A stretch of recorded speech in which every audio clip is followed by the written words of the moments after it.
mereka ngelihat gini, mereka mulai pasang kuda-kuda dalam artian gini, daya beli di Indonesia itu dilihat nggak naik gitu.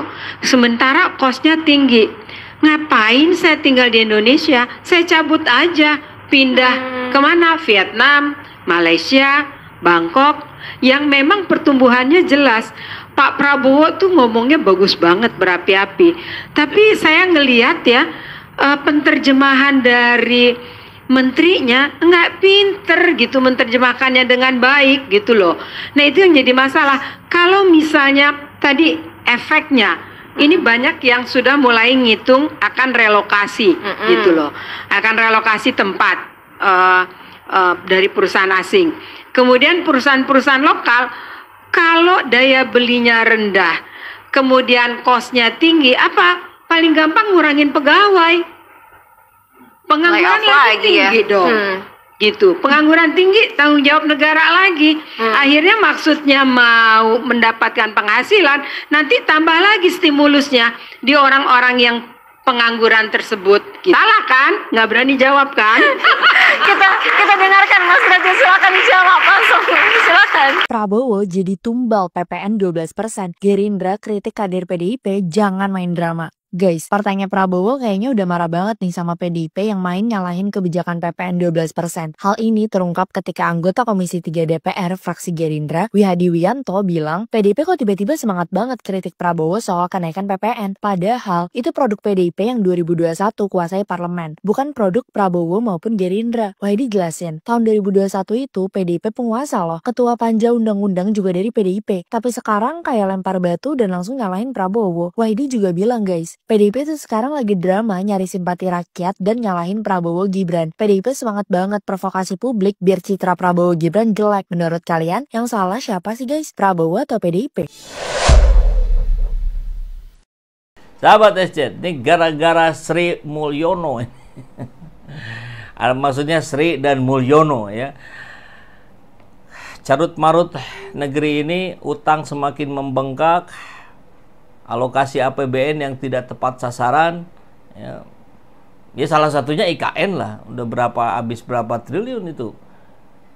Padahal rakyat miskin terus bertambah di Indonesia. Maka kita perlu tahu sumbernya, kemudian dari situlah kita bisa bergerak apa yang harus kita lakukan, kan begitu. Sehingga kita harus menolak PPN 12%. Karena sudah tahu kan, pajak PPN akan naik menjadi 12% di tahun depan. Gajimu dapat nggak naik. Sementara gaji DPR dan pejabat dinaikkan. Nah, negara kita kan termasuk top 7 negara yang UMR terendah di dunia. Tapi pajak di level ASEAN paling tinggi. Anehnya konglomerat diberi keringanan pajak, amnesti pajak. Kelas menengah yang daya belinya sudah turun, pajak malah dinaikkan. Sebenarnya boleh-boleh aja sih naikkan pajak. Oke, itu kan hak pemerintah. Ya, tapi harus sesuai lah dengan timbal balik buat rakyatnya. Bukan demi kepentingan politik. Disclaimer, ini bukan konten nyinyir terhadap pemerintah. Tapi saya ingin kalian semua sadar bahwa ada sebuah kekuatan besar di balik pemerintah. Bahkan kekuatannya melebihi kepala negara di negara manapun. Jadi kalau menurut saya ya, skenario mereka itu sudah terbaca. Bahwa mereka memang ada upaya untuk mendesain supaya kelas menengah itu akan hilang secara perlahan. Ada yang tidak menginginkan Indonesia menjadi negara maju. Karena syarat menjadi negara maju adalah kelas menengahnya harus semakin banyak, semakin bertambah. Nah, lalu apa alasan yang paling krusial? Mengapa mereka ingin kelas menengah itu hilang? Ya, agar nggak banyak lagi orang yang berpikir kritis. Bahwa sumber daya alam kita yang dikeruk tiap hari buat memperkaya dompet konglomerat. Karena hanya dengan membuat kaum menengah menjadi kaum yang miskin, mereka nggak akan punya waktu untuk berpikir perampokan besar-besaran SDA Indonesia. Emas di Freeport dikeruk habis-habisan. Batubara, timah, nikel, semuanya dikeruk. Siapa yang menikmati coba? Rakyat. Coba kalian jawab kolom komentar. Kalau saja di dunia pertambangan ini kita bisa menghapus celah-celah korupsi, maka setiap kepala orang Indonesia itu setiap bulan akan mendapat uang 20 juta rupiah tanpa kerja apa-apa. Setiap tuh anak kecil dan sebagainya. 20 juta setiap bulan, gratis. Karena yang paling terdampak tentu kalangan menengah yang akan bergeser menjadi kalangan miskin kalau PPN ini jadi diterapkan di Januari tahun depan. Harusnya dibikin mudah karena Pak Prabowo sendiri berjanji di bulan Januari atau Maret tahun ini bahwa jika saya jadi presiden maka saya tidak akan menaikkan pajak. Mudahnya itu saja gitu, kita tagih Pak Prabowo gitu untuk tidak hanya omon-omon. Di mana-mana mah rakyat yang jadi beban negara. Kalau di Konoha mah lain, negara yang malah jadi beban rakyat. Ya gimana yang enggak? Kita yang mestinya dimanjain sama fasilitas dan disejahterain pemerintahnya, yang ada malah ketambahan beban hidupnya makin banyak. Yang terbaru kita ini dipalak 12%. Kok dipalak? Dipajak 12% maksudnya. Maaf, mulut gue suka tipe. Ya gue tahu pajak itu kalau penggunaannya benar bikin rakyatnya sejahtera. Mestinya, seyogianya, idealnya. Kalau duit pajaknya dari kita, oleh kita, dan untuk kita, mending deh. Kalau penyerapan pajaknya dioptimalin, mending. Jadi kita nggak berat buat bayar pajak. Yang bikin rakyat berat buat bayar kan karena korupnya. Nah, simak baik-baik apa yang disampaikan Mahfud MD. Ini kalau negara ini mau segera mendapatkan uang, kan banyak sekali caranya nih, terutama dari para koruptor. Gak perlu naikin pajak 12%, target berapa? Sekian ratus triliun, saya kira yakin saya bisa dicapai itu. Ambil semua harta-harta para koruptor, ketutup tuh. Ya, coba kita dengarkan Pak Mahfud bicara.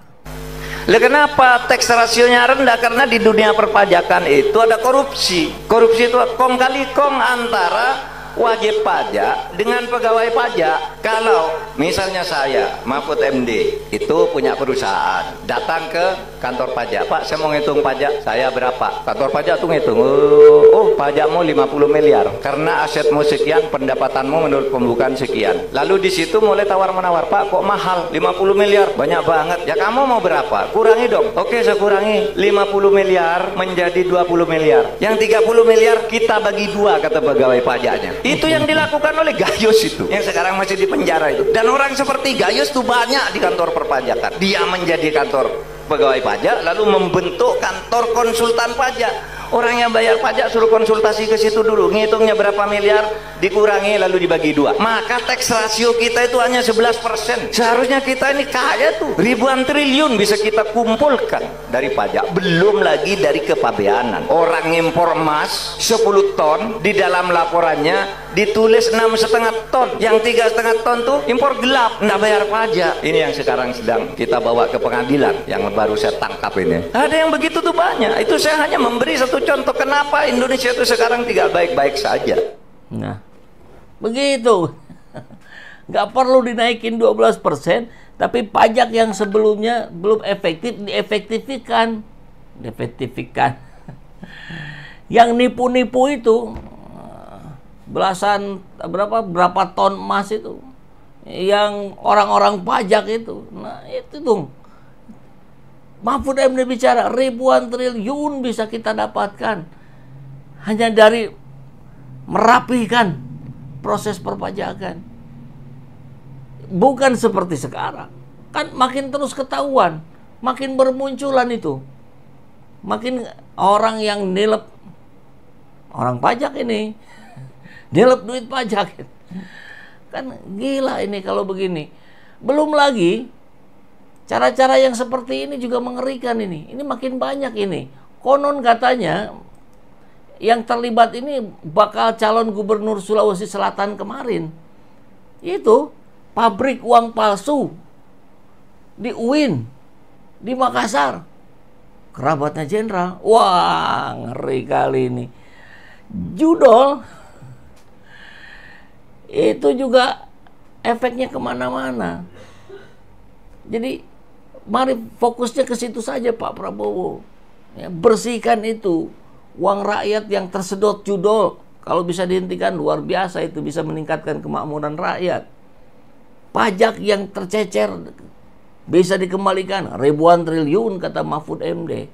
Kemudian yang begini, ini Berapa ini, ratusan triliun ini kayak ruginya nih. Bisa jadi begitu gitu kalau jumlahnya emang persis seperti dikatakan, banyak katanya ya. Polisi menangkap 17 tersangka dalam pabrik uang palsu di kampus UIN Alauddin Samata, Kabupaten Goa, Sulawesi Selatan. Ngeri ya, Universitas Islam Negeri. Para pelaku memproduksi uang kemudian mengedarkannya. Mereka ditetapkan jadi tersangka adalah Andi Ibrahim. Ini kepala perpustakaannya nih, Dr. Andi Ibrahim. Dan yang lainnya ada 17 orang. Tapi ada satu yang masih jadi buron. Dan satu ini adalah katanya berinisial ASS ya. ASS inilah katanya yang kemarin mau nyalon gubernur tapi nggak ada partai yang berminat. Dan konon katanya ini juga yang saudaranya jenderal. Wow, ngeri. Awal mula kasus pabrik uang palsu UIN terbongkar, ini mesin ini. Tampaknya ini mesin yang harganya 600 juta itu, yang dibeli dari Surabaya dan dari Cina. Ngeri ini.